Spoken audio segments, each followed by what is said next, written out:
My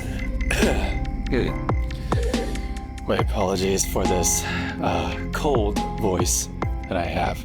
It's cold that just doesn't want to go away. Lingering way too long. Okay. After my review of the Sony Bravia Theater Quad, I got an influx of comments asking about if it would be better than, say, a baseline traditional 5.1 or 7.1 system with an AVR, speakers connected to it with speaker wire, etc. Now, I'll admit, it's been a while since I made a video like this, 2 years in fact, which is crazy to think about. Which also means it's been buried deep within my channel and harder to find, especially for those of you who are newer to my channel, blah blah blah. Okay, so I thought it was high time to bring this topic back to the forefront. Soundbar or AVR? But let me preface the conversation with this. Don't think of it as which one sounds better. It's not that black and white, my friends. It all boils down to this. What is your ultimate 10-year home theater plan? Because I believe there are two main philosophies surrounding one's desire to get a soundbar system versus a more traditional AVR system. And these philosophies are, 1. In the next 10 years, do you want to continue to purchase entirely new systems that are not upgradable, but easy to connect and set up? Or 2, in the next 10 years, do you want to deal with a more difficult setup process initially, but ultimately have the flexibility of upgrading various components piece by piece over time? I think you can guess what I'm getting at. Philosophy number 1 is obviously a soundbar or wireless system. Easy to connect just by plugging in a single HDMI cable to your TV's ARC or eARC port. Easy to set up, usually within a smartphone app these days, and boom, you're ready to go. But the downside is they are not upgradable. Yeah, some systems you might be able to add more proprietary wireless subwoofers to them, or maybe you got just the bar and later on you get the surrounds as well. But for the most part, almost no soundbar system these days is truly upgradable. When you want the latest and greatest, you have to get an entirely new system. Not saying that that's bad or wrong, it's just a big caveat that comes with those types of systems that you should be fully aware of when going down the road of philosophy number 1. Philosophy number 2 is obviously a traditional AVR system. Yes, the initial setup process is harder, dealing with speaker wire, especially if you need to snake some speaker wire through your walls, or do some creative steps to hide them behind furniture, or install channels to hide them behind, or cover them up so they're not a tripping hazard, etc. But you obviously have the flexibility to upgrade piece by piece over time. I would like a more modern, more powerful AVR. Boom. My new AVR can support more Dolby Atmos high channels. Okay, get more speakers. Boom. I want a more powerful front soundstage. Well, upgrade your front, left, center, and right speakers. Boom. I want more power to my system overall. Well, if your AVR has a full set of preamps on the back, it's time to invest in external amps.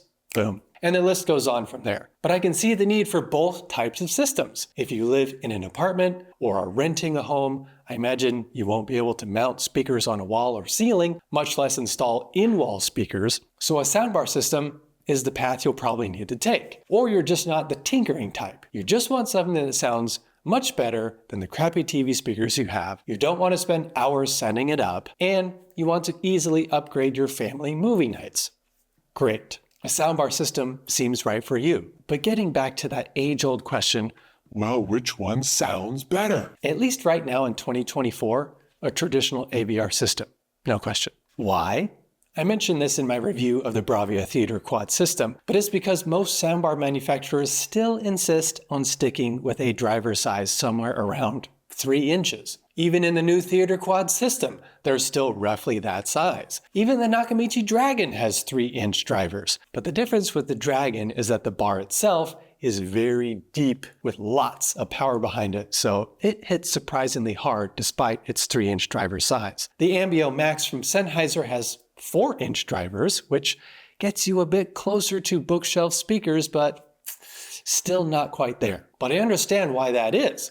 Most consumers are going to put their soundbar on an entertainment system below their TV, so you don't want to design a soundbar that's too tall, or else it'll cover up the bottom of the picture, or perhaps partially cover up subtitles, etc. Another reason I prefer a traditional system is discrete height speakers as opposed to upward firing. All soundbar systems still rely on height effects being bounced off the ceiling because the height speakers are built into the soundbar or rear speaker housings themselves. Not saying that that's wrong, it's just not my preference. Again, if you live in an apartment or are renting your current home, upward firing may be the only option. So I completely understand that if you're wanting to have an immersive audio system. But until a soundbar system has detachable, mountable, wireless, rechargeable height speakers, a traditional AVR system still wins in that category for more precise height effects. So yes, if we're going to break it down to audio fidelity alone,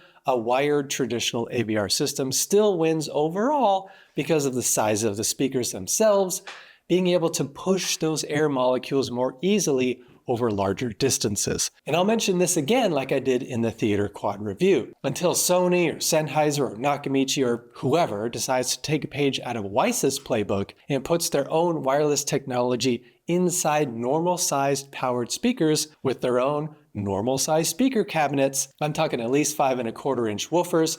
Until then, a good old-fashioned bookshelf or tower speaker connected by speaker wire will win in the end. But with the incredible performance of the Sony Bravia Theater Quad and its design being untethered from the confines of a bar-shaped cabinet, allowing you to make your front soundstage as narrow or as wide as you want, I can see a wireless system truly being able to rival a traditional AVR system by 2030 at the latest. But even if such a system comes out and blows everyone's collective minds, with my nerdy outlook on home theater in general, I will still prefer the ability to upgrade my system piece by piece over time, being able to more precisely dial in the time alignment, EQ, and bass management of the entire system. But that's just my preference. That doesn't make me better than anyone else. It's just that I personally subscribe to philosophy number 2. So whichever philosophy you subscribe to, whatever your 10-year home theater plan is, I applaud all of you for taking the leap right now